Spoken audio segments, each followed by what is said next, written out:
Hello everyone, कैसे हैं आप सब। आई होप सो कि आप सब बहुत अच्छे होंगे और आप अपने बोर्ड एग्जामिनेशन की प्रिपरेशन भी एज यूजुअल फंटेस्टिक तरीके से कर रहे होंगे। मेरे प्यारे बच्चों, आज का जो हमारा लेक्चर नंबर 17 होने वाला है वो होने वाला है अकाउंटिंग ट्रीटमेंट ऑफ गुडविल के ऊपर, जो कि हमें देखना है कि अगर पार्टनर्स अपने आपस में रेशो चेंज करते हैं तो वहां पर हम किस तरीके से अपनी गुडविल का ट्रीटमेंट कर सकते हैं। तो ये पूरा का पूरा जो लेक्चर है बहुत इंपॉर्टेंट होने वाला है मेरे प्यारे बच्चों, क्योंकि यहाँ पर मैं आपको बता दूं स्पेशली 3 मार्क्स के क्वेश्चन आते हैं, 4 मार्क्स के क्वेश्चन भी आते हैं और कभी कभी तो 1 मार्क्स का क्वेश्चन भी यहाँ से एमसीक्यू के फॉर्म में पूछा जा सकता है। तो विदाउट एनी डिले चलिए स्टार्ट करते हैं।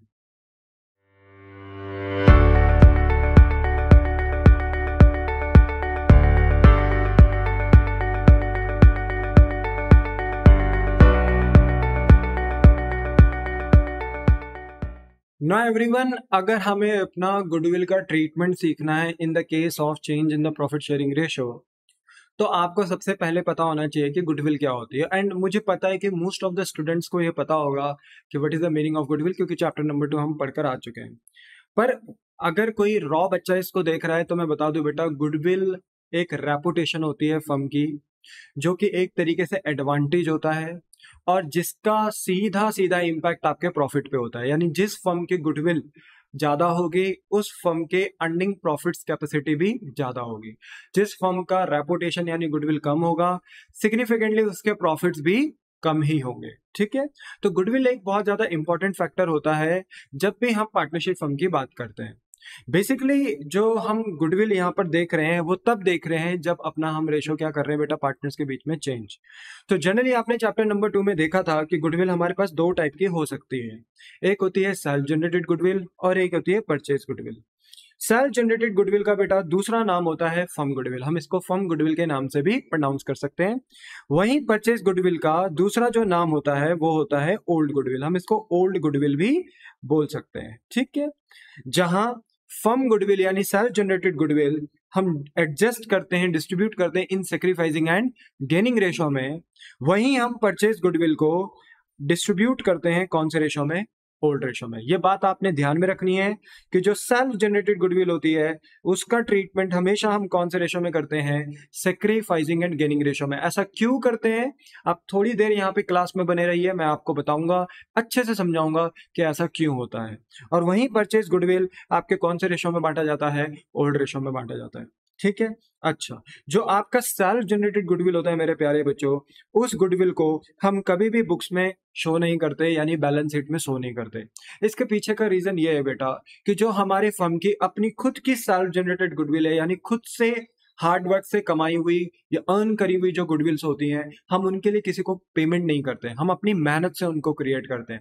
दैट्स वाई, क्योंकि हमने किसी को उसके लिए पेमेंट नहीं करा तो बहुत ज्यादा हार्ड होता है ये फाइंड आउट करना कि हमारी खुद की अपनी गुडविल की वैल्यू क्या होगी। हाउएवर, हमने गुडविल चैप्टर में देखा है कि हमारे पास मेथड्स अवेलेबल हैं, average, weighted average, super profit, capitalisation, वो है।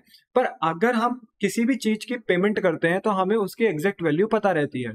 तो क्योंकि हम फर्म की गुडविल के लिए कोई पेमेंट नहीं कर रहे, हमने अपनी मेहनत से ये गुडविल अर्न करी है, तो हमें इसकी एग्जैक्ट वैल्यू नहीं पता, तो हम कभी भी फर्म की गुडविल को शो नहीं करते हैं अपनी बैलेंस शीट में, बिकॉज हमने उसके लिए कोई अमाउंट पे नहीं करा। दूसरा रीजन इसका क्या हो सकता है, दूसरा रीजन ये भी हो सकता है बेटा कि हम अपने फर्म की खुद की गुडविल को अपनी बैलेंस शीट में इसलिए भी नहीं दिखाना चाहते क्योंकि अगर हम अपनी खुद की गुडविल को बैलेंस शीट में दिखाएंगे तो ऐसे में जो हमारे कॉम्पिटिटर्स हैं वो हमसे compete करना स्टार्ट कर देंगे, और हम नहीं चाहते कि मार्केट में अननेसेसरी कंपटीशन बोलते हैं ना कि क्रिएट हो। वैसे ही मार्केट में कट थ्रोट कंपटीशन रहता है, हर कोई एक दूसरे से आगे निकलना चाहता है, तो हम नहीं चाहते कि मार्केट में अननेसेसरी फालतू का कंपटीशन क्रिएट हो। दैट्स वाई ये भी एक रीजन हो सकता है कि हम फर्म की गुडविल को बैलेंस शीट में शो नहीं करते हैं। बोलो बात समझ में आई। तो 2 कारण हो गए, पहला तो आप फर्म की गुडविल के लिए किसी को पे नहीं करते, आप अपनी मेहनत से अर्न करते हो, क्योंकि आपने किसी के लिए इस गुडविल को अर्न करने के लिए किसी को पेमेंट नहीं करी है। दैट्स वाई आप इसको बैलेंस शीट में नहीं दिखा सकते, क्योंकि बैलेंस शीट में हर एक एसेट या हर एक लाइबिलिटी बैलेंस शीट में वही दिखाई जाती है जिसको आप मॉनेटरी एस्पेक्ट में देख सकते हो, जिसके लिए आपने मनी पे किया है या कहीं से मनी रिसीव किया है।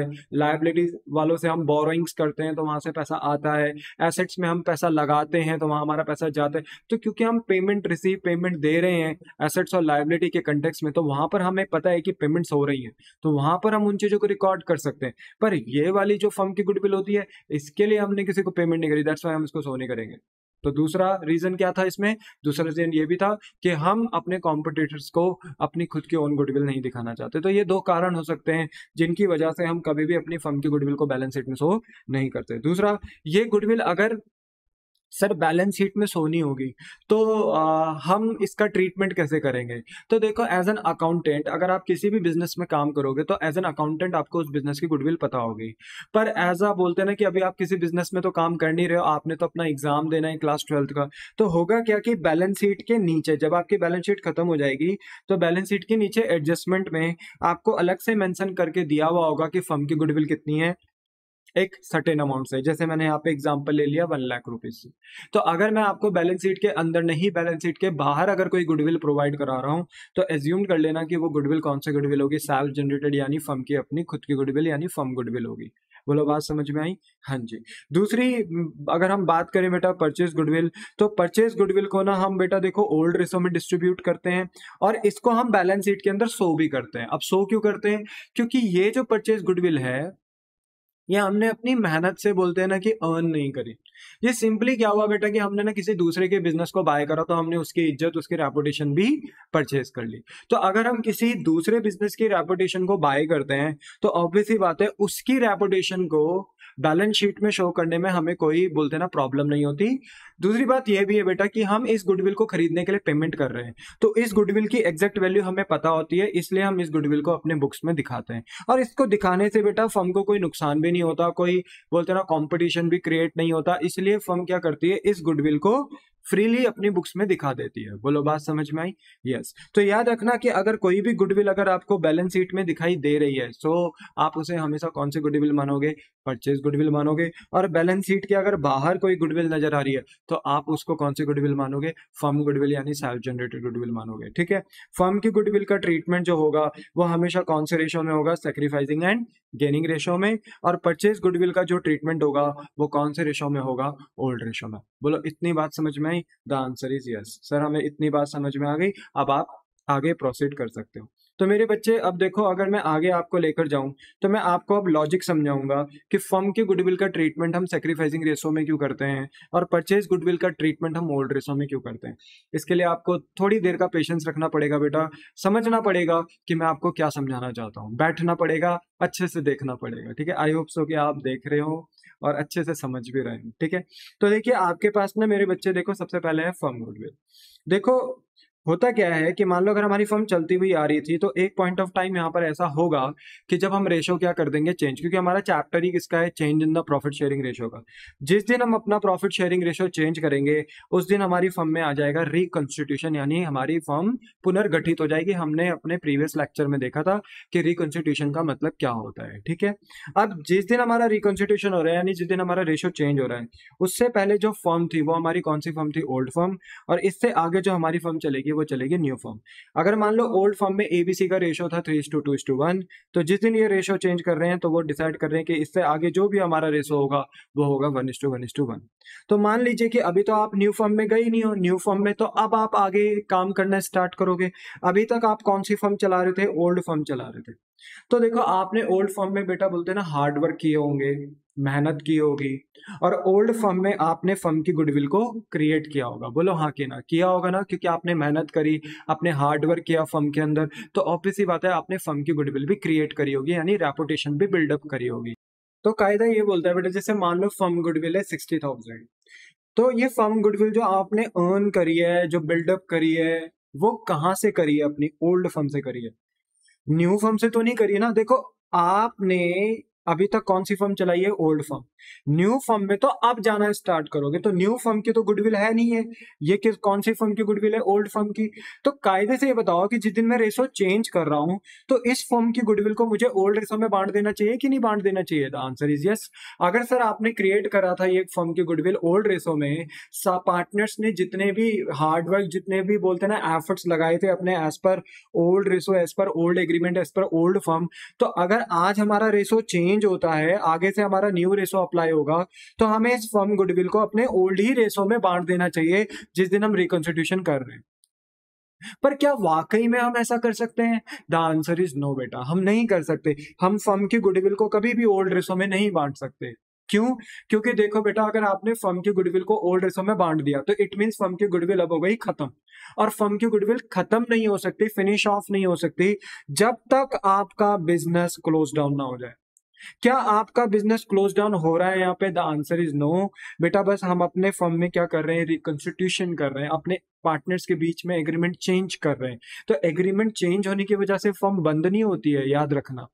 बस अभी तक जो फर्म चलती हुई आ रही थी, हम बस उसको कॉन्सेप्चुअली ओल्ड फर्म बोल देते हैं, और आगे एज पर जो न्यू एग्रीमेंट फर्म चलाई जाएगी, कॉन्सेप्चुअली हम उसे न्यू फर्म बोल देते हैं। बट फिजिकली फर्म वो एक ही है, फर्म कोई चेंज नहीं हो रही है, तो फर्म अभी भी चल ही रही है। दैट्स वाई हम फर्म की गुडविल को बांट नहीं सकते ओल्ड रेशो में। देखो, देखकर लगता है कि ओल्ड रेशो में क्रिएट हुई है, तो बट भी जाना चाहिए ओल्ड रेशो में, क्योंकि फर्म की गुडविल फर्म के लिए इटसेल्फ एक एडवांटेज है, एक बेनिफिट है। तो ये बेनिफिट ओल्ड रेशो में बढ़ जाना चाहिए पार्टनर्स के बीच में। देखकर ऐसा लगता है, पर बेटा हम ऐसा कर नहीं सकते क्योंकि फर्म इटसेल्फ अभी चल रही है। आप इसको ऐसा समझो बेटा, क्या कभी आप किसी व्यक्ति के अंदर से उसकी सोल उसकी बॉडी से अलग कर सकते हो?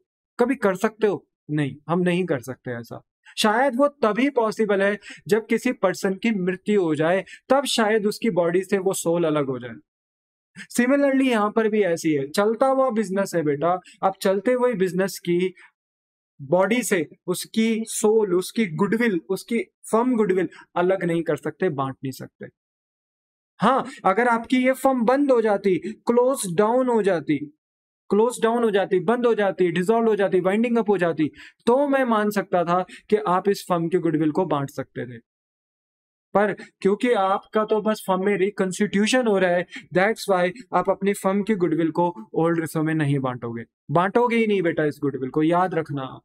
अब देखो, ध्यान से सुनो, मेरे मन में ना बस बेटा एक क्यूरियोसिटी है, कुछ पॉइंट्स है मेरे मन में। अगर मान लो कि मैंने इसे ओल्ड एग्रीमेंट, ओल्ड फर्म यानी ओल्ड रेशो में अगर क्रिएट करा था इस फर्म गुडविल को 60,000 को, और लेट बी सपोज कि जिस दिन रेशो चेंज हुआ है उस दिन में से ओल्ड रेशो में बांट देता, लेट बी सपोज अगर बांट देता, तो सोचो कि ओल्ड रेशो यानी 3:2:1 में जब मैं 60,000 को बांटूंगा जो मेरे फर्म की गुडविल है, तो बताओ एबीसी के बीच में कितनी बढ़ती? 30,000, 20,000, 10,000। पर हम ऐसा बांट नहीं सकते, बट हम एज्यूम्ड कर रहे हैं कि अगर बांट देते तो कितना बढ़ता? 30,000 ए को मिलता, 20,000 बी को मिलता और 10,000 सी को मिलता। इतना तो सभी कर सकते हैं। 60,000 का 3/6, 60,000 का 2/6 एंड सिमिलरली 60,000 का 1/6। इतना तो आप सभी निकाल सकते हो। आंसर निकालोगे तो 30,000, 20,000, 10,000 आएगा। ठीक है, पर क्योंकि हम इस गुडविल को बांट नहीं सकते ओल्ड रेशो में, तो हम इसको आगे भी एज इट इज ही रखेंगे। क्यों? क्योंकि हमारी फर्म तो चल रही है। और मान लो कि बाय, बोलते हैं ना कि इत्तफाकन, इमरजेंसी में हमने आगे जाके अपनी फर्म को क्लोज डाउन कर दिया, ड्यू टू एनी रीजन, किसी भी वजह से हमने आगे जाके न्यू फर्म में अपने बिजनेस को बंद कर दिया, तो क्या तब हम इस फर्म की गुडविल को बांट सकते हैं? यस। और अगर मान लो आगे जाके कभी मैं इस फर्म की गुडविल को बांटता हूं, तो अब ये न्यू रेशो में अगर आगे जाके कभी बढ़ी, जब मेरी फर्म बंद होगी, तो बताओ तब एबीसी को यही गुडविल कितनी की मिलेगी? तो देखो, अगर आप 60,000 का 1/3 सॉल्व करते हो, तो हर किसी को फ्यूचर में जब कभी फर्म क्लोज होगी तो कितनी गुडविल मिलेगी? फर्म की गुडविल 20, 20, 20। देखो, पहले मिल जाती तो 30 मिलती, बाद में मिलेगी अगर कभी फर्म बंद होगी तो मिलेगी कितनी? 20। इसमें देखो ए को कितने का नुकसान हो गया? 10,000 का। बी तो चलो न्यूट्रल है, बी को पहले भी अगर मिल जाती ओल्ड रेशो में तो भी 20,000 मिलती, और अगर आगे न्यू रेशो में भी बांटेंगे, अगर फर्म कभी बंद होगी और न्यू रेशो में भी बांटेंगे आगे जाके, तो भी कितनी मिलेगी? 20। ये तो न्यूट्रल है। पर सी की देखो, अगर सी को पहले गुडविल मिल जाती ओल्ड ही रेशो में, तो कितनी मिलती? 10,000। पर मान लो कि आप इसे बांट तो सकते नहीं, तो आगे कभी अगर मान लो फर्म बंद हुई तो कौन से रेशो में बटेगी? फिर तब तो बट सकती है, क्योंकि आपकी फर्म बंद हो रही है, तब तो आप बांट सकते हो अपनी गुडविल को। तो अगर आप आगे जाके कभी इस गुडविल को बांटोगे तब तो न्यू रेशो में बटेगी, और तब बताओ सी को कितने रुपए की गुडविल मिलेगी? 20,000 की। तो सी को पहले मिलती तो 10, बट अब मिलेगी फ्यूचर में तो कितनी मिलेगी? 20। तो ऐसे में सी को देखो 10,000 का फायदा होना। तो ऐसे में क्या होता है कि जब हम फर्म की गुडविल को ओल्ड रेशो में बांटते नहीं है, जो कि हम बांट भी नहीं सकते, अगर हम ओल्ड रेशो में नहीं बांटते हैं और इसे आगे भी एज इट इज ही रखते हैं, तो इसको ना बांटने से जिस दिन हमारा रेशो चेंज होता है उस दिन किसी पार्टनर को फायदा और किसी पार्टनर को नुकसान होता है। क्योंकि देखो, आज आप ओल्ड रेशो में नहीं बांट रहे हो, इट्स ओके, पर कभी ना कभी जब आपकी फर्म बंद होगी, तो अगर आप आगे जाके मान लो न्यू रेशो आपका 1:1:1 है और आप 1:1:1 में इस गुडविल को बांटते हो, तो तब किसी को फायदा और किसी को नुकसान होगा। मतलब जिस दिन रेशो चेंज होता है उस दिन हमें टेस्टिंग करनी है यहाँ पर फर्म की गुडविल में कि किसको फायदा और किसको नुकसान हो रहा है, और इसी के लिए ही हमें निकालना पड़ेगा सेक्रीफाइसिंग एंड गेनिंग रेशो।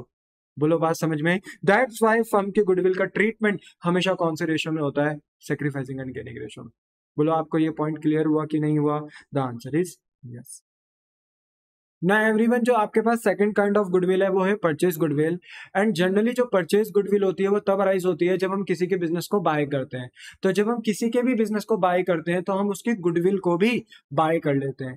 तो अगर हम किसी अदर बिजनेस की गुडविल को एक्वायर बाय करते हैं तो हम उसको परचेज गुडविल कहते हैं, और क्योंकि हमने उसके लिए पेमेंट करी है सामने वाले को, तो उस गुडविल को हम अपनी बैलेंस शीट में भी शो करते हैं। यानी बैलेंस शीट के एसेट साइड में अगर आपको कोई गुडविल नजर आती है तो वो कौन सी गुडविल होती है? Purchase goodwill.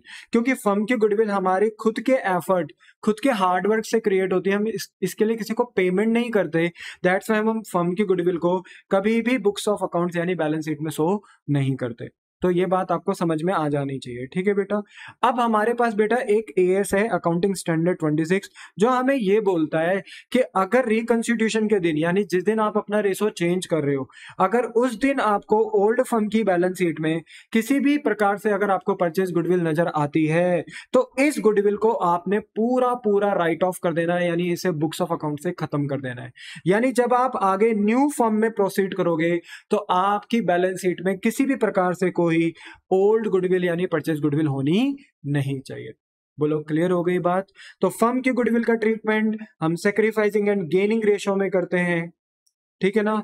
पर परचेज गुडविल का ट्रीटमेंट हम ओल्ड रेशो में करते हैं, क्योंकि हम इसे आगे लेके जाते ही नहीं। परचेज गुडविल को ओल्ड फर्म में क्रिएट करा था हमने, किसी बिजनेस को एक्वायर किया था तो वो ओल्ड फर्म में किया था, तो हम इसे ओल्ड ही फर्म में बांट देते हैं, आगे ले जाते ही नहीं है, इसलिए ओल्ड रेशो में बढ़ जाता है। पर फर्म गुडविल में क्या होता है बेटा, हमने ये गुडविल क्रिएट करी थी, फर्म गुडविल अपने एफर्ट अपने हार्डवर्क से क्रिएट करी थी ओल्ड फर्म में, पर हम इसे ओल्ड फर्म में बांट नहीं पाते।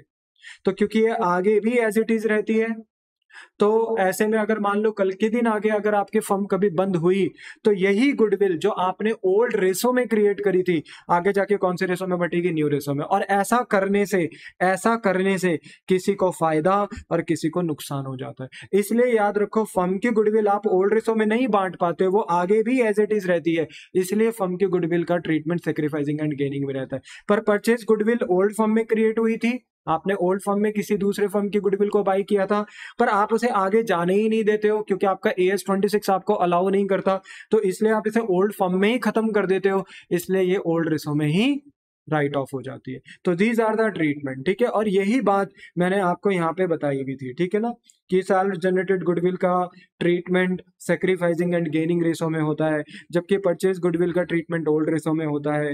हम गुडविल को बुक्स ऑफ अकाउंट्स में जो फर्म की गुडविल होती है उसको कभी भी शो नहीं करते, पर यस जो हमारी परचेज गुडविल होती है हम उसको बुक्स ऑफ अकाउंट में शो करते हैं, ठीक है। हमें फर्म की गुडविल कहाँ दी हुई होती है? बैलेंस शीट के एडजस्टमेंट में, यानी बैलेंस शीट के बाहर दी हुई होती है एडजस्टमेंट में, जबकि हमें परचेज गुडविल बैलेंस शीट के अंदर दी हुई रहती है। अब क्योंकि फर्म की गुडविल का ट्रीटमेंट किसमें होता है? सेक्रीफाइसिंग एंड गेनिंग रेशो में, इसलिए जो पर्सन सेक्रीफाइस करता है, जो पार्टनर सेक्रीफाइस करता है, उस पार्टनर की कैपिटल को हम इंक्रीज कर देते हैं, क्योंकि उसे फ्यूचर में नुकसान होने वाला है, इसलिए वो सेक्रीफाइस में। इसलिए आज जिस दिन रिकंस्टिट्यूशन होता है उसी दिन हम उसकी कैपिटल बढ़ा देते हैं, और ये इसलिए कर पाते हैं क्योंकि हम टेस्ट करते हैं सेक्रीफाइसिंग एंड गेनिंग रेशो का। हम चेक करते हैं कि फर्म की गुडविल को ना बांटने से किसको फायदा और किसको नुकसान हो रहा है। तो जिसको नुकसान हो रहा है फ्यूचर में, आज नहीं हो रहा, फ्यूचर में होगा वो नुकसान, तो आज ही जिस दिन रेशो चेंज होता है उसी दिन उस सेक्रीफाइस पार्टनर को उतना अमाउंट पे कर दिया जाता है, किसके द्वारा? गेनिंग पार्टनर के द्वारा, जिसको फ्यूचर में गेन हो रहा है। तो मान लो सपोज बी को गेन हो रहा है तो बी की कैपिटल फर्म आज रिड्यूस कर देगी, कम कर देगी। फर्स्ट चैप्टर में आपने पढ़ा है बेटा, जिस भी पार्टनर की हम कैपिटल रिड्यूस करते हैं तो बिजनेस के लिए लायबिलिटी भी कम हो जाती है। तो ऐसे में फर्म उस पार्टनर्स की कैपिटल को डेबिट करती है, क्योंकि बिजनेस के लिए लायबिलिटी कम होती है, और जब लायबिलिटी कम होती है तो बिजनेस लायबिलिटीज को डेबिट कर देती है। तो यहाँ पे बी की कैपिटल रिड्यूस कर देंगे क्योंकि उसे फ्यूचर में गेन हो रहा है, उसकी कैपिटल से आज ले लिया जाएगा, उसकी कैपिटल को डेबिट कर दिया जाएगा, पर दिया किसको जाएगा? ए को। ठीक है ना, तो ए की कैपिटल को बढ़ा दिया जाएगा तो फर्म के लिए लायबिलिटी बढ़ जाएगी क्योंकि ए का अकाउंट इंक्रीज हो रहा है, तो कल के दिन ए को थोड़ा ज्यादा पैसे देने होंगे ना, तो इसलिए ए का कैपिटल इंक्रीज हो रहा है। ए के लिए बोलते हैं ना कि ये एक तरीके का फायदा है क्योंकि उसकी कैपिटल बढ़ रही है, पर बिजनेस के लिए क्या है? वो लायबिलिटी। तो बिजनेस ने ए की कैपिटल इंक्रीज कर दी। बोलो बात समझ में है? तो बी की कैपिटल डेबिट करी और ए की कैपिटल क्रेडिट करी। पर अगर मान लो कि ओल्ड रेशो 1:1 है और न्यू रेशो 3:2 है, तो जर्नल एंट्री अगर हम करें परचेज गुडविल की, है ना, अगर मान लो बैलेंस शीट में हमें कोई गुडविल नजर आती है, तो अगर हम इस एसेट को कंप्लीटली राइट ऑफ करेंगे ओल्ड रेशो में, क्योंकि इसका रूल ही यही है कि परचेज गुडविल को हमें आगे लेकर जाना ही नहीं है, राइट ऑफ करना है, तो अगर हम इसे राइट ऑफ करेंगे तो होगा क्या कि देखो बिजनेस का जो एसेट था वो खत्म हो जाएगा। और आपको पता है अकाउंट्स में सारे एसेट्स को डेबिट करते हैं, पर जब एसेट रिड्यूस होते हैं तो हम उसी एसेट्स को डेबिट के बजाय क्रेडिट करते हैं, तो टू गुडविल अकाउंट, और हमने अपने एसेट को खत्म कर दिया।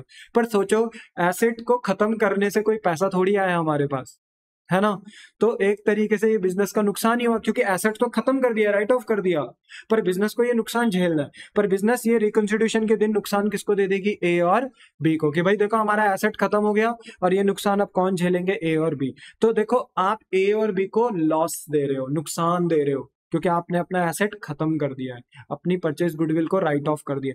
तो अगर आप पार्टनर को नुकसान दे रहे हो तो उससे पार्टनर की कैपिटल बढ़ेगी नहीं, कम होगी, और ऐसे में बिजनेस के लिए लायबिलिटी कम हो जाएगी क्योंकि भविष्य में ए और बी को कम पैसा देना होगा, है ना, क्योंकि कैपिटल कम हो गई, तो लायबिलिटी कम हो गई, इसलिए ए की कैपिटल और बी की कैपिटल हमने डेबिट कर दी। तो एंट्री बनी a capital account debit, b capital account debit to goodwill.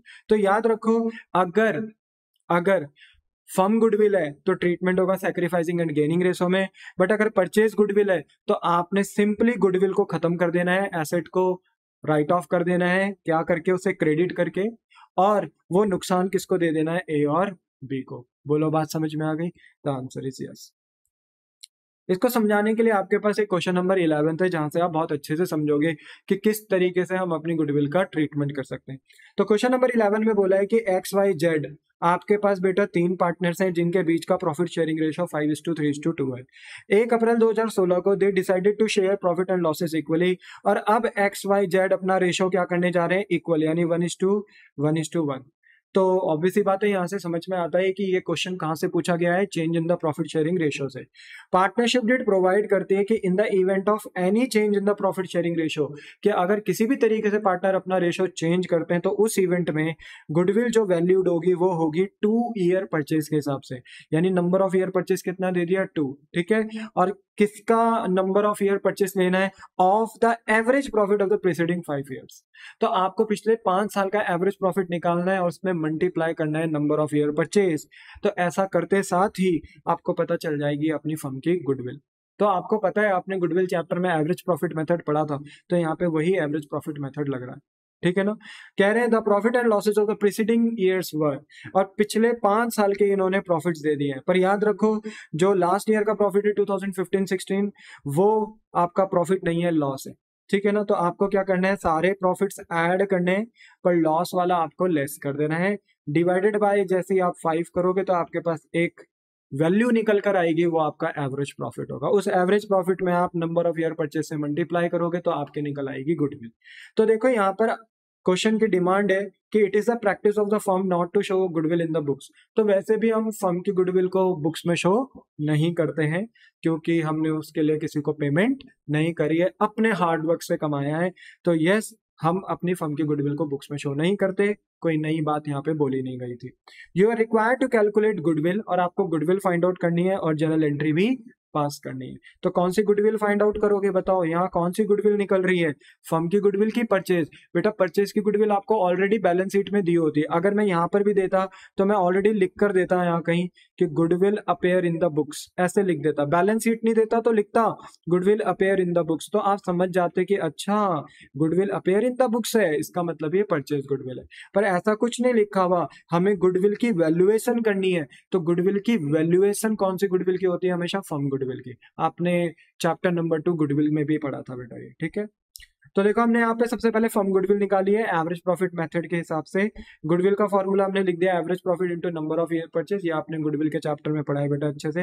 Average profit का फॉर्मूला हो जाता है total profit divided by total number of year. आपने सारे प्रॉफिट कंसिडर किए बट लास्ट वाला आपका लॉस था, तो आपने 70,000, 85,000, 45,000, 35,000 प्लस किया, पर 10,000 के लॉस को माइनस किया, डिवाइडेड बाय 5 किया। तो आपने सारे प्रॉफिट लॉस एडलेस किए, तो आपका टोटल प्रॉफिट आया 2,25,000 डिवाइडेड बाय 5 किया, तो आपके पास एवरेज प्रॉफिट सॉल्व आउट करके आया 45। इस एवरेज प्रॉफिट को आप अपने मेन फॉर्मूला में लिखेंगे गुडविल के, तो आएगा 45। नंबर ऑफ ईयर परचेज कितना टाइम्स था, 2 टाइम्स, ये इसने क्वेश्चन में दे ही रखा था, नंबर ऑफ ईयर परचेज कितना था, 2 टाइम्स। तो आपने 45,000 में 2 times number of year purchase multiply करा, तो आपको फर्म की गुडविल पता चली 90,000। आप क्योंकि फर्म की गुडविल बांट नहीं सकते हो, क्योंकि रेशो तो आप चेंज कर रहे हो, पहले रेशो क्या था आपका 5:3:2, अब आप रेशो क्या कर रहे हो, इक्वल। तो जिस दिन 1 अप्रैल 2016 को जिस दिन आप अपना रेशो चेंज कर रहे हो, एग्रीमेंट चेंज कर रहे हो, उस दिन आपको टेस्ट करना होता है कि इस फर्म की गुडविल को ना बांटने से, क्योंकि हम इसको बांट नहीं सकते, और आगे कभी ये गुडविल बटेगी तो इसके आगे कभी बटने से किसी पार्टनर को फायदा नुकसान होने वाला है। तो हमें रिकंसिलिएशन के दिन टेस्टिंग करनी है, किसको फायदा किसको नुकसान, यानी हमें sacrificing and gaining ratio test करना है। तो यहाँ पे सेकंड पॉइंट में हमने कैलकुलेट करा है calculation of sacrificing ratio. Old ratio लिखा है XYZ के बीच में, जो कि तो 5:3:2। बेटा क्वेश्चन से आपने कॉपी करना है, यहाँ पेस्ट करना है, ठीक है। इसके बाद न्यू रेशो मैंने आपको दे रखा है, जो कि है इक्वल, यानी 1:1:1। सैक्रिफाइसिंग रेशो का फॉर्मूला लिखा है old ratio minus new ratio. आप चाहे तो गेनिंग रेशो का फॉर्मूला यानी new ratio minus old ratio भी अप्लाई कर सकते थे, पर मैंने सैक्रिफाइसिंग रेशो अप्लाई किया है, क्योंकि आने वाला जो चैप्टर है एडमिशन, वहां पर भी हम कौन सा रेशो लगाने वाले हैं, सैक्रिफाइसिंग, इसलिए यहीं से ही प्रैक्टिस हो जाए, इसलिए मैंने सैक्रिफाइसिंग रेशो अप्लाई किया। फॉर्मूला क्या है, old ratio minus new ratio. XYZ का आपने यहाँ पर सैक्रिफाइसिंग रेशो निकालना है, तो x का ओल्ड बताइए क्या है, 5/10, y का क्या है 3/10, z का क्या है 2/10, माइनस माइनस माइनस, ठीक है, फॉर्मूले में माइनस है हमारा। न्यू रेशो हमारा क्या है बताओ, 1/3, 1/3 एंड 1/3। आप एलसीएम लो तो 10 और 3 के टेबल में कॉमन नंबर ढूंढना पड़ेगा आपको, जो दोनों के टेबल में जाए, तो ऐसा नंबर 30 ही है। 10 के भी टेबल में 33 टाइम्स एंड 5 3 जा 15। 3 के टेबल में 30 10 टाइम्स जाता है, 10 1 जा 10, 15 में से 10 जाएगा तो 5/30, यानी 5/30 पॉजिटिव का आ रहा है बेटा। 15 में से 10 जाएगा तो पॉजिटिव का 5/30 आएगा, मतलब ये सपोर्ट करता है सेक्रीफाइसिंग को, मतलब ये पर्सन सेक्रीफाइस कर रहे हैं। अच्छा, सिमिलरली अगर हम यहाँ एलसीएम लेंगे तो यहाँ पे भी 30 ही आएगा। 10 के टेबल में 30 3 टाइम्स एंड 3 3 जा 9। 3 के टेबल में 30 10 टाइम्स एंड 10 1 जा 10, तो 9 में से 10 जाएगा तो -1/30, मतलब ये सेक्रीफाइसिंग रेशियो को सपोर्ट नहीं करता, मतलब ये पर्सन क्या कर रहा है, गेन।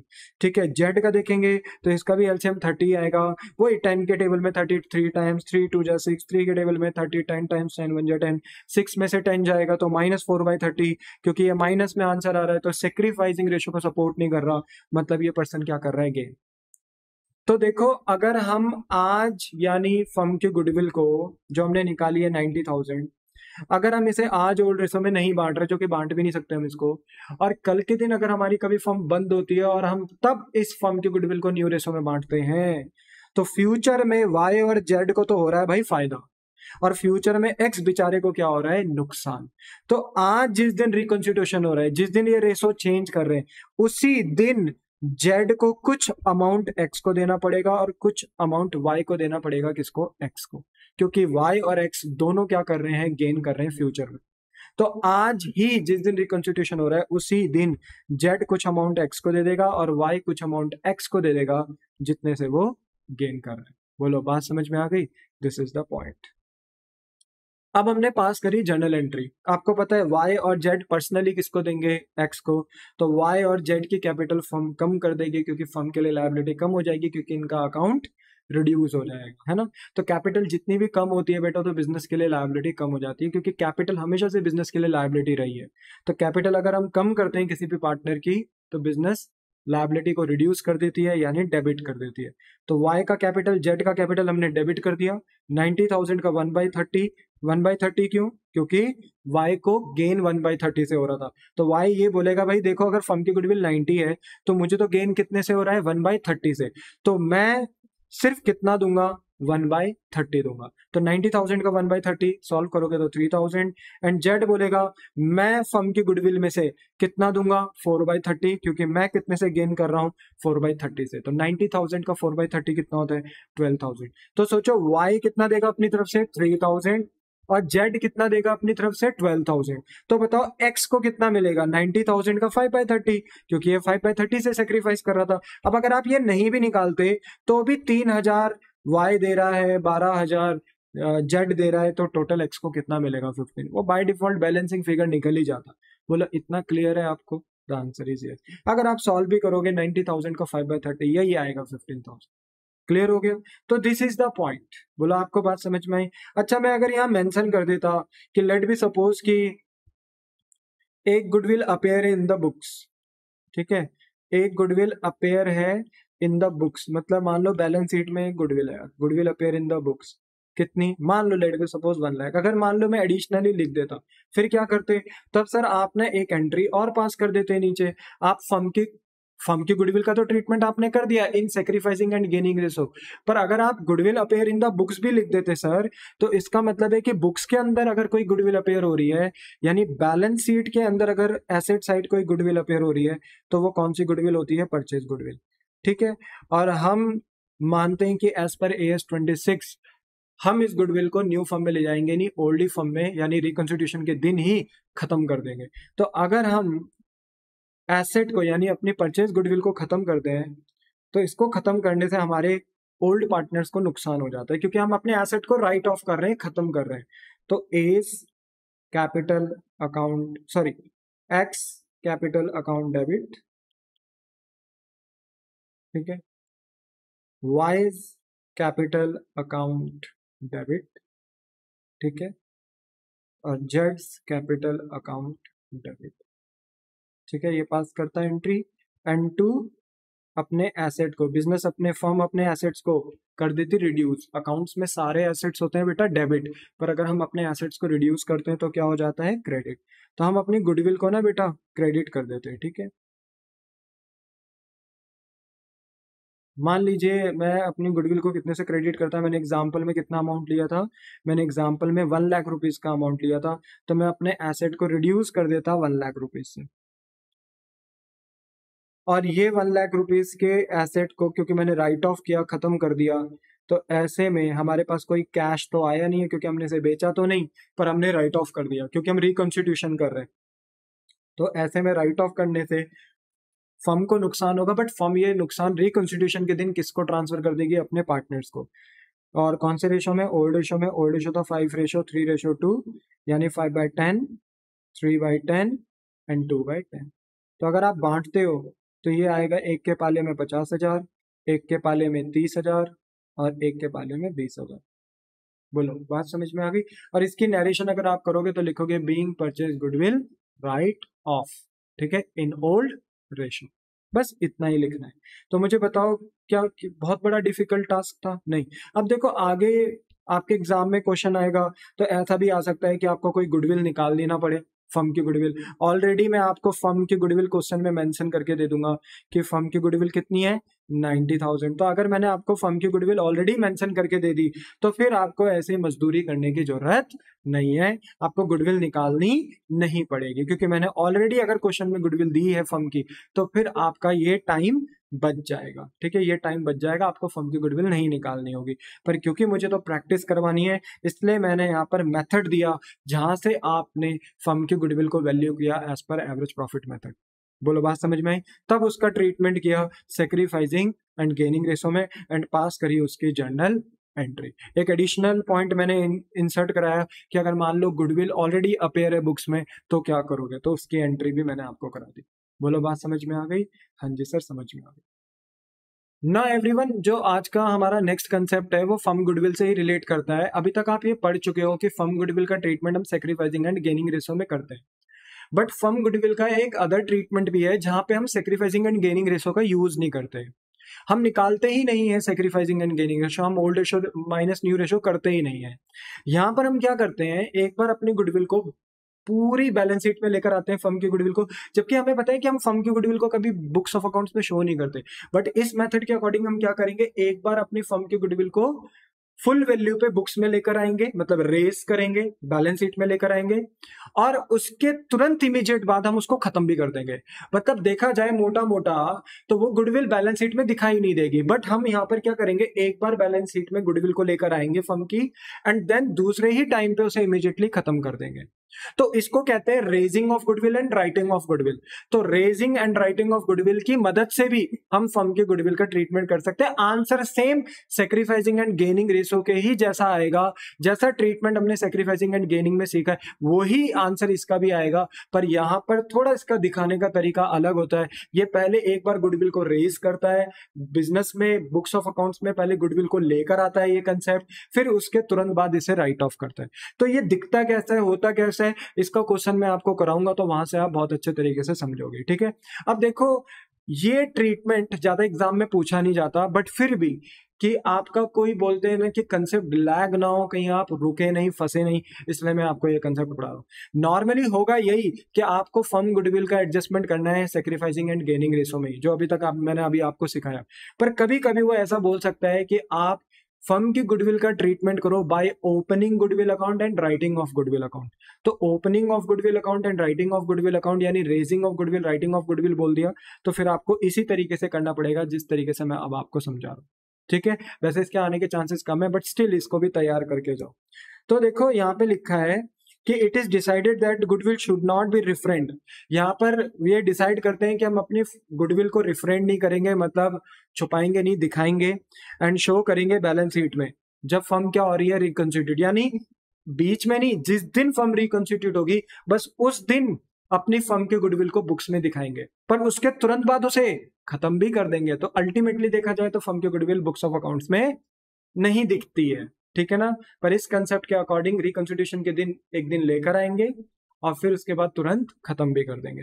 तो यहाँ पर सबसे पहले आपको गुडविल को रेस करना है। तो रेस करने की एंट्री क्या है, देखो आप फर्म की गुडविल को बैलेंस शीट में लेकर आओगे, यानी एसेट दिखाओगे। तो आप क्या करोगे, एसेट दिखाओगे, तो जब फर्म के पास एसेट आता है तो फर्म सारे एसेट्स को क्या करती है, डेबिट। तो फर्म अपनी गुडविल को क्या कर देगी, ये परचेज गुडविल नहीं है, याद रखना, ये फर्म की गुडविल है। ठीक है, तो गुडविल अकाउंट डेबिट। अब देखो, क्योंकि ऑब्वियसली बात है, हम जब कोई एसेट खरीदते हैं, फर्म जब कोई एसेट खरीदती है तो फर्म उसके लिए कुछ ना कुछ पे करती है, पर फर्म ने तो यहाँ कुछ पे ही नहीं करा, क्योंकि बस इसको तो हम बुक्स में लेकर आ रहे हैं, इसको बस बुक्स में दिखा रहे हैं हम, तो इसके लिए हमने किसी को पेमेंट तो करी नहीं है। तो यहाँ पे ये माना जाता है कि ये जो गुडविल बुक्स में आई है, इसे कौन लेकर आए हैं, पार्टनर्स ही लेकर आए। और क्लास 11 से आप पढ़ते हुए आ रहे हो कि पार्टनर्स बिजनेस में कुछ भी लेकर आते हैं तो वो उनकी कैपिटल मान ली जाती है। तो अगर मान लो कि अगर ये गुडविल को रेस कर रहे हैं बुक्स में, यानी लेकर आ रहे हैं, तो यही माना जाएगा कि ए और बी लेकर आ रहे हैं, तो ए और बी की कैपिटल यहाँ पे बढ़ भी जाएगी। ये माना जाएगा कि ये जो गुडविल बिजनेस में आई है फर्म की, ये ए और बी के थ्रू ही आई है, तो ए और बी की कैपिटल यहाँ पे बढ़ जाएगी और बिजनेस के लिए लायबिलिटी भी इंक्रीज हो जाएगी। तो एंट्री होगी गुडविल अकाउंट डेबिट और A's capital to B's capital, यानी एस की कैपिटल भी क्रेडिट हो जाएगी क्योंकि बिजनेस के लिए लायबिलिटी बढ़ गई, और बीस की कैपिटल भी क्रेडिट हो जाएगी क्योंकि बिजनेस के लिए लायबिलिटी बढ़ गई। बोलो बात समझ में आ गई। तो एंट्री होगी goodwill account debit to A's capital and to B's capital. ये है रेजिंग की, यानी गुडविल को लाने की एंट्री, पर उसके तुरंत बाद हम इसको राइट ऑफ भी करेंगे। अच्छा, लाएंगे कौन से रेशो में, ओल्ड रेशो में। अगर मान लो हमारी फर्म की गुडविल है 1,00,000 और ओल्ड रेशो है 1:1, तो ए और बी आधा आधा यानी 50,000 करके अपनी इस गुडविल को बैलेंस शीट में लेकर आएंगे। बोलो बात समझ में आ गई। एंड उसके तुरंत बाद हम इस गुडविल को खत्म भी कर देंगे, तुरंत बाद हम इस गुडविल को खत्म भी कर देंगे, इमीडिएट। तो अगर हम इस गुडविल को खत्म करेंगे तो अगेन जिस गुडविल को आपने पहले डेबिट किया था उसी गुडविल को आप क्रेडिट करोगे। तो देखा जाए गुडविल आई और गई, तो देखा जाए तो गुडविल 0/7 सन्नाटा ही है, मतलब गुडविल है ही नहीं फर्म के अंदर। और हमने जो अभी फर्म के गुडविल का ट्रीटमेंट पढ़ा है वो भी तो यही बोलता है कि हम फर्म के गुडविल को बुक्स में शो नहीं करते, और ये भी शो नहीं कर रहे हैं, पर ये एक बार लेकर आ रहे हैं रिकॉन्स्टिट्यूशन में एंड फिर उसके तुरंत बाद राइट ऑफ कर रहे हैं, यानी खत्म कर रहे हैं। ठीक है, तो जिस गुडविल को पहले डेबिट किया था ऐसा एसेट, अब हम उसको क्या कर रहे हैं, क्रेडिट कर रहे हैं। ठीक है ना, हम कह रहे हैं हमारा एसेट गया, हम खत्म कर रहे हैं। और सोचो अगर आप एसेट खत्म कर रहे हो तो पैसा तो आ नहीं रहा। जैसे गुडविल के आने पे फर्म ने पैसा नहीं दिया, तो फर्म ने कहा ये गुडविल किसने लगाई, मतलब ये गुडविल कौन लेकर आए, पार्टनर्स लेकर आए, तो पार्टनर्स की कैपिटल को क्या कर दिया, इंक्रीज कर दिया। तो उसी तरीके से अगर ये गुडविल जा रही है तो फर्म यही मानेगी कि ये गुडविल लेकर कौन जा रहे हैं, पार्टनर्स ही लेकर जा रहे हैं। और अगर पार्टनर्स ही लेकर जा रहे हैं तो ए और बी की कैपिटल अब बढ़ेगी नहीं, जो ए और बी की कैपिटल है वो डेबिट हो जाएगी। देखो जब लेकर आए थे फर्म में तो कैपिटल इनकी बढ़ गई थी, बट अब लेकर जा रहे हैं ये गुडविल तो इनकी कैपिटल कम हो जाएगी। पर याद रखना जो राइट ऑफ करेंगे ना वो हम न्यू रेशो में करेंगे। कौन से रेशो में करेंगे, न्यू रेशो में। मान लीजिए कि फर्म की गुडविल है 1 लाख और न्यू रेशो जो है वो है 3:2। तो अगर मैं 1 लाख का 3/5 निकालता हूं तो इसको सॉल्व करके कितना आएगा, 60,000। यानी एक कितना गुडविल लेकर चला जाएगा फर्म के यहां से, 60,000। मतलब ये कौन सी गुडविल है, याद रखना फर्म गुडविल जिसे हम खत्म कर रहे हैं। तो 60,000 की गुडविल ए के पाले में चले जाएगी जो डेबिट हो जाएगी, और सिमिलरली 1 लाख का 2/5। वैसे तो डिफरेंस निकाल लोगे, 1 लाख में से 60,000 जाएगा तो 40 ही बचेगा, फिर भी सॉल्व करोगे प्रॉपर तो ये भी देखो 40,000 है। तो देखो हमने ए और बी की कैपिटल कम कर दी। ठीक है, 60,000 40,000 से। अब बिजनेस ने अपनी गुडविल टोटल कितने से कम कर दी, फर्म गुडविल 1 लाख। तो ये होता है रेजिंग ऑफ राइट ऑफ। एक बार गुडविल को लेकर आओ और दूसरी तरफ फिर उसी गुडविल को खत्म कर दो। लेकर आओ ओल्ड रेशो में और खत्म करो न्यू रेशो में। बोलो बात समझ में। और जब आप ओल्ड रेशो में रेस करोगे और न्यू रेशो में खत्म करोगे तो इसका जो डिफरेंस है वो और कुछ नहीं, सेक्रीफाइसिंग एंड गेनिंग रेशो ही होगा। तो या तो आप सीधा सेक्रीफाइसिंग एंड गेनिंग रेशो लगाओ जो हमने सीखा, या आप रेजिंग एंड राइट ऑफ करो। इससे भी ultimate answer sacrificing and gaining ratio के ही बराबर आता है। अब इसको और अच्छे से समझा पाऊं तो यहाँ पर मैंने एक एग्जांपल लिया। जैसे एग्जांपल नंबर 1, यहाँ पे मैंने बताया कि ए और बी आपके पास 2 पार्टनर है जिनके बीच का प्रॉफिट शेयरिंग रेशो 3:2 है। 1 अप्रैल को दे डिसाइड कि भाई अब हम अपना रेशो क्या कर देंगे, इक्वल। और इस पर्पज के लिए फर्म की गुडविल इन्होंने वैल्यू करके दे रखी है 40,000। अभी जो हमने क्वेश्चन किया था क्लास में जस्ट थोड़ी देर पहले, वहां पे फर्म की गुडविल निकालने के लिए एवरेज प्रॉफिट मेथड का यूज किया था, पर यहाँ पे फर्म की गुडविल इन्होंने ऑलरेडी दे रखी है, आपको दिमाग लगाने की जरूरत नहीं है। कह रहे हैं पास करो journal entry bye opening goodwill account, कि गुडविल अकाउंट को रेज करके देन राइट ऑफ करके। एंड नेक्स्ट है कि कोई गुडविल अकाउंट ओपन नहीं करना, सिंपल एडजस्टमेंट करना है सेक्रीफाइसिंग एंड गेनिंग रेशो। तो देखो मैंने सबसे पहले ना विदाउट ओपनिंग गुडविल अकाउंट आपको करके दिखाया है, जो हमने इससे पहले भी किया था। सिंपल अपना sacrificing and gaining ratio calculate करो। ओल्ड रेशो लिखो, ओल्ड रेशो क्या है 3:2। न्यू रेशो मैंने आपको दिया है, न्यू रेशो क्या है इक्वल, तो ए और बी के बीच में रेशो क्या हो गया 1:1। सेक्रीफाइसिंग रेशो का फॉर्मूला लिखा old ratio minus new ratio. A और बी का हम चेक करेंगे कि कौन सेक्रीफाइस कौन गेन कर रहा है। तो हमने सबसे पहले लिखा ओल्ड रेशो, तो ए का जो ओल्ड रेशो है वो 3/5 और बी का ओल्ड रेशो है 2/5। वहीं ए का न्यू रेशो है 1/2 और बी का है 1/2। ठीक है, बीच में माइनस का साइन आपको पता ही है क्योंकि सेक्रीफाइसिंग रेशो के फॉर्मूले में old ratio minus new ratio होता है, तो माइनस का साइन है इसलिए माइनस तो लगाना ही पड़ेगा। एलसीएम लेंगे 5 और 2 में, कॉमन टेबल जो दोनों के टेबल में जाए वो 10 है। ठीक है ना, तो 5 के टेबल में 10 जाएगा 2 टाइम्स एंड 3 2 जा 6। 2 के टेबल में 10 जाएगा 5 टाइम, 5 1 जा 5। 6 में से 5 गया 1/10। ये सेक्रीफाइस कर रहा है क्योंकि आंसर पॉजिटिव में आ रहा है और ये सेक्रीफाइस को सपोर्ट कर रहा है, दैट्स वाई सेक्रीफाइस। बट अगर यहाँ एलसीएम कितना है 10 अगेन, 5 के टेबल में 10 2 टाइम, 2 2 जा 4। 2 के टेबल में 10 5 टाइम, 5 1 जा 5। बट अगर आप इसे सॉल्व करते हो तो ये 4 - 5 है यानी -1/10। मतलब ये क्या कर रहा है, इग्नोर कर रहा है, मतलब ये सपोर्ट नहीं कर रहा है सेक्रीफाइसिंग रेशो। इसका मतलब ये पर्सन गेन कर रहा है। अब सोचो इसका मतलब क्या हुआ, इसका मतलब ये हुआ कि जिस दिन रिकॉन्स्टिट्यूशन हो रहा है उस दिन फर्म की गुडविल कितनी है 40, पर आप इसे ओल्ड रेशो में बांट नहीं सकते, आप इसे आगे भी एज इट इज ही रखोगे क्योंकि आप चलते हुए बिजनेस की गुडविल को डिस्ट्रीब्यूट नहीं कर सकते, बांट नहीं सकते। तो ऐसे में क्या होगा कि इस गुडविल को ना बांटने से, क्योंकि आगे भी एज इट इज रहेगी ये, और मान लो कल के दिन ये कभी बटेगी तो कौन से रेशो में बटेगी, इक्वल। और ऐसे में आज ना बांट कर अगर फ्यूचर में कभी बांटोगे, जब ये कभी बिजनेस बंद हो जाएगा, क्योंकि फर्म की गुडविल तभी बटेगी जब बिजनेस बंद होगा। तो अगर बंद हो जाएगा फ्यूचर में, तो अगर आप इसे इक्वल रेशो में बांटोगे तो ऐसे में किसी को फायदा और किसी को नुकसान होगा। आज ही जिस दिन रेशो चेंज करोगे, वो नुकसान फायदा आपको भविष्य में नजर आएगा, पर उसकी एडजस्टमेंट आपको आज ही करनी होगी। ठीक है, तो ऐसे में हमें पता चल रहा है कि ए को फ्यूचर में नुकसान हो जाएगा और बी को फ्यूचर में अननेसेसरी फायदा हो जाएगा, जो कि होना नहीं चाहिए। तो आज जिस दिन रिकॉन्स्टिट्यूशन होगा, उस दिन हम बी की कैपिटल कम कर देंगे और ए की कैपिटल को इंक्रीज कर देंगे। ठीक है ना, तो बी की कैपिटल कम हो जाएगी, ए की कैपिटल इंक्रीज हो जाएगी। तो जिस भी पार्टनर की कैपिटल रिड्यूस होगी, बिजनेस उसकी कैपिटल को डेबिट कर देगी, क्योंकि बिजनेस के लिए लायबिलिटी भी कम हो जाएगी, क्योंकि कल के दिन फिर उसे थोड़ा पैसा कम दे रहे हैं। और जिस पार्टनर की कैपिटल आप बढ़ा रहे हो, ऐसे में बिजनेस के लिए लायबिलिटी बढ़ेगी, क्योंकि उस पार्टनर का अकाउंट, कैपिटल अकाउंट इंक्रीज हो रहा है। ठीक है, तो 40,000 मल्टीप्लाई बाय 1/10, क्योंकि हमारा जो ए पार्टनर है उसको क्या हो रहा है, सेक्रीफाइस 1/10 से। तो 40,000 का 1/10 कितना होता है, 4,000। और सोचो ना, अगर ए को 4,000 से नुकसान हो रहा है तो बी को 4,000 से फायदा ही हो रहा है, तो बी का निकालने की जरूरत नहीं है, 4,000 ही आएगा यहाँ पे। बोलो बात समझ में आई। Being from goodwill adjusted in sacrificing and gaining ratio. बोलो बात समझ में आई। एडजस्ट किया आपने, डिस्ट्रीब्यूट थोड़ी करा, क्योंकि फर्म के गुडविल को हम बांट नहीं सकते। अगर हम इसे पार्टनर्स कैपिटल अकाउंट में दर्शाए, ये आपकी बस अंडरस्टैंडिंग के लिए, अभी क्वेश्चन में नहीं करना, बस सिर्फ अंडरस्टैंडिंग के लिए। आपने फर्स्ट चैप्टर में पार्टनर्स कैपिटल अकाउंट बनाना सिखाया। लेफ्ट हैंड साइड में पर्टिकुलर और पार्टनर्स के कॉलम्स बनते हैं। लाइक अगर 2 पार्टनर है तो 2 पार्टनर्स के कॉलम, 3 है तो 3। यहाँ पे मेरे पास 2 थे, तो पर्टिकुलर और ए और बी पार्टनर का कॉलम। राइट हैंड साइड में भी पर्टिकुलर और ए और बी पार्टनर का कॉलम। अच्छा, ये सारी फिगर्स किस में है, ये सारी फिगर्स हैं इन रुपीस। ठीक है, अच्छा बताओ कौन किसको दे रहा है, बी दे रहा है ए को पर्सनली। तो ये पार्टनर टू पार्टनर ट्रांजेक्शन हो रही है, इसलिए कैपिटल टू कैपिटल यहाँ पर हम बोलते हैं ना कि हेल्प ले रहे हैं ट्रांजेक्शन को कंप्लीट करने के लिए। ठीक है, तो यहाँ पर देखो ए की कैपिटल बढ़ रही है, तो ए की कैपिटल बढ़ रही है तो क्या होगा, क्रेडिट। तो देखो हमने क्रेडिट करा है, क्योंकि बिजनेस के लिए लायबिलिटी बढ़ेगी, तो ए की कैपिटल बढ़ गई। पर ए की कैपिटल ए की वजह से तो नहीं बढ़ेगी, ए को ये अमाउंट कौन दे रहा है, बी। तो बाय बीस कैपिटल, और हमने ए का अकाउंट बढ़ा दिया 4,000 से। पर वहीं देखो, बी से तो लिया जा रहा है ना, बी से कितना लिया जा रहा है, 4,000। बी की कैपिटल कम करी जा रही है, तो बी की कैपिटल कम किसकी वजह से हो रही है, ए, क्योंकि ए ले रहा है उससे। तो टू एज कैपिटल, और हमने बी की कैपिटल रिड्यूस कर दी। तो देखो अकाउंट में ये इस तरीके से दिखाई देता है।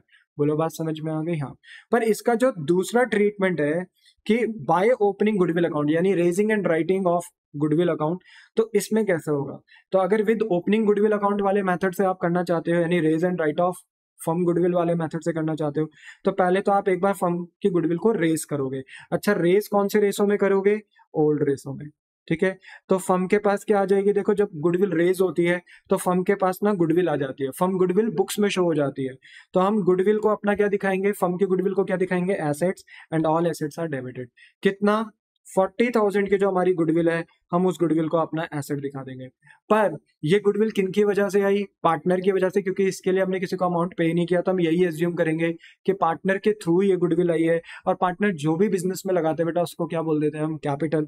तो इसलिए एस की कैपिटल और बीस की कैपिटल यहाँ पे इंक्रीज हो जाएगी। पर कौन से रेशो में, ओल्ड रेशो में, क्योंकि हम ओल्ड रेशो में से रेस करते हैं। तो 40,000 का 3/5, 40,000 का 2/5, क्योंकि हमारा ओल्ड रेशो 3:2 है। ठीक है, तो 40,000 का 3/5, 5 के टेबल में 48,000 टाइम्स 8,000 इंटू 3, 24,000। सिमिलरली 40,000 इंटू 2/5 करोगे 16,000 आएगा। तो बोलो बात समझ में आई। फिर इमीडिएट हम राइट ऑफ कर देंगे फर्म की गुडविल को, कौन से रेशो में, न्यू रेशो में इसे राइट ऑफ कर देंगे। ठीक है, अब जैसे ही न्यू रेशो में राइट ऑफ करेंगे तुरंत इमीडिएट, क्योंकि रिकॉन्स्टिट्यूशन हो रहा है ना, आगे नई फर्म चलेगी, तो हमें तुरंत इमीडिएट इसे न्यू फर्म में राइट ऑफ कर देना है। तो अगर हम न्यू फर्म में राइट ऑफ करेंगे, तो जो हमारी गुडविल है, जो हमारे पास पहले एसेट थी फर्म की गुडविल, अब वो क्रेडिट हो जाएगी, क्योंकि वो एसेट हम खत्म कर रहे हैं, राइट ऑफ कर रहे हैं। मैं पहले बता दूं, ये परचेज गुडविल नहीं है, ये फर्म की ही गुडविल है, पर एक बार रेस कर रहे हैं और एक बार राइट ऑफ कर रहे हैं। रेस कर रहे हैं ओल्ड रेशो में, राइट ऑफ कर रहे हैं न्यू रेशो में। तो हमने अपनी परचेज गुडविल को खत्म कर दिया, पहले डेबिट था फिर क्रेडिट। पर जैसे ही हमने अपनी गुडविल को खत्म किया, फर्म की गुडविल को खत्म किया, ठीक है, राइट ऑफ किया, वैसे ही तुरंत हमने अपने पार्टनर्स के कैपिटल को रिड्यूस कर दिया, क्योंकि जब वो गुडविल लाए थे तो उनकी कैपिटल बढ़ा दी, अब वो गुडविल लेकर जा रहे हैं तो उनकी कैपिटल हमने उल्टी कर दी यानी घटा दी। और अगर कैपिटल घटेगी तो बिजनेस के लिए लायबिलिटी कम हो जाएगी, इसलिए बिजनेस ने कैपिटल अकाउंट कर दिया डेबिट। बोलो बात समझ में आ गई? हाँ जी।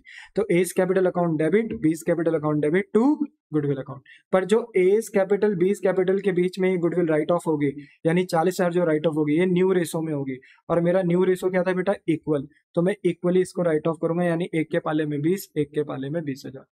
और मेरी फर्म के यहाँ से जो पहले फर्म गुडविल बुक्स में आई थी, अब मैं उसको इमीडिएट क्या कर दूंगा? राइट ऑफ कर दूंगा। बोलो समझ में आ गई बात? अब अगर मैं इसे पार्टनर्स कैपिटल अकाउंट में दिखाऊं, तो एक बार मैं गुडविल लेकर आए हम फर्म में, ठीक है ना, पार्टनर्स एक बार गुडविल को फर्म में लेकर आए, यानी रेज हुई गुडविल, तो हमने ए की कैपिटल और बी की कैपिटल क्या करी? Credit by goodwill account. A की कैपिटल हमने क्रेडिट करी, बी की कैपिटल हमने क्रेडिट करी, क्योंकि उन्होंने ये गुडविल फर्म में इंट्रोड्यूस कर दी, लेकर आ गए, रेस कर दी, इसलिए हमने ए और बी की कैपिटल बढ़ा दी, ठीक है। और ऐसे में बिजनेस की लायबिलिटी बढ़ गई।